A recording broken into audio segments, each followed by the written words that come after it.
Good morning, Colby College. This is Ms. Studer with your Red Fox Report. I'm down here at Dam Camp.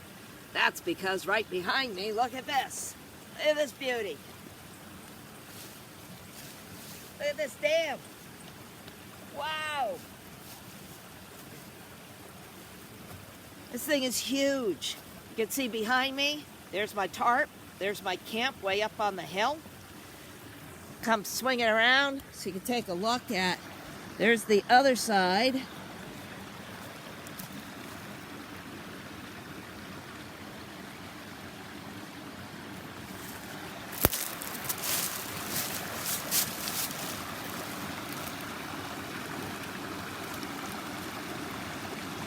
Now it's funny, that side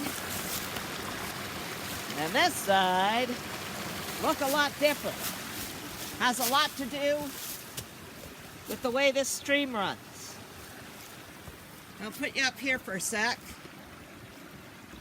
There we go.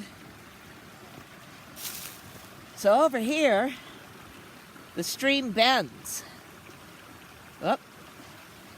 Let me come in the front. Here we go.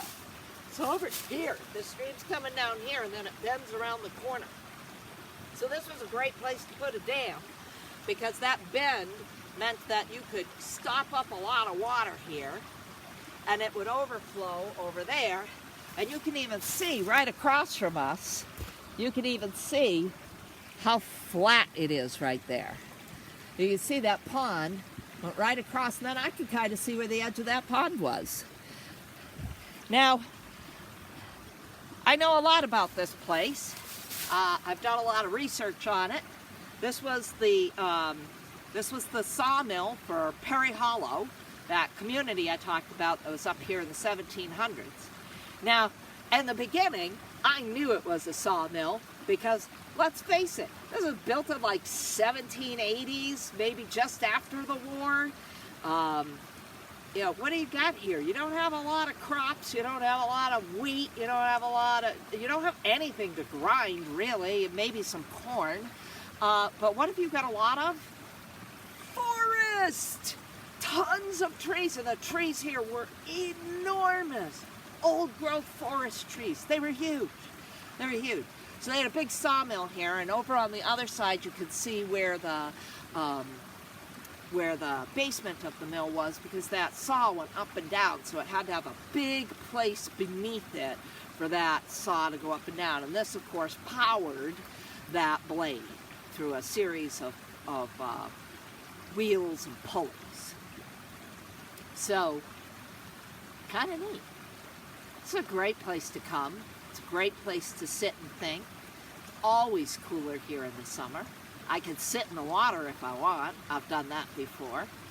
There are places in here where the little pools are deep enough that I can submerge my whole body and put my head like right in the waterfall, and then it's like you hear the mountains singing to you, because all this comes up off of Copper Crown, which is the local mountain.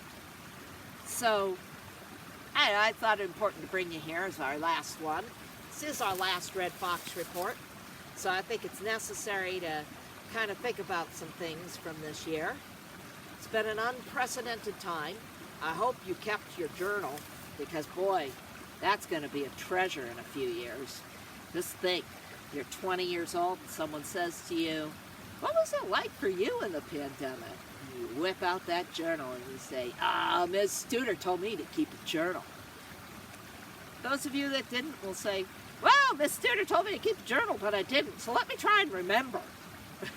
I have a journal, but then again, I've kept a journal for years. Mostly it's about stuff out here. Mostly I come out here and observe and think. See me waving my hands around a lot. Black flies are out, which means that the coyote pups are now leaving their den. So I've got my eyes open for some coyote pups. I want to see them. Around here, coyotes are one of the bigger predators, so they're kind of neat to see. So, Colby College, let's get someplace comfortable, huh?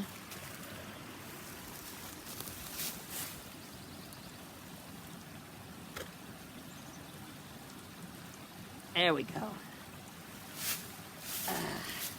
Yeah, that's better. So, Colby College, I have enjoyed doing these Red Fox reports.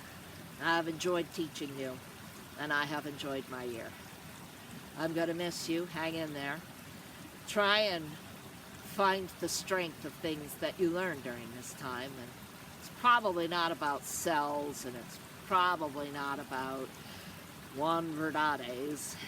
It's things like, wow, I can make do with what I've got.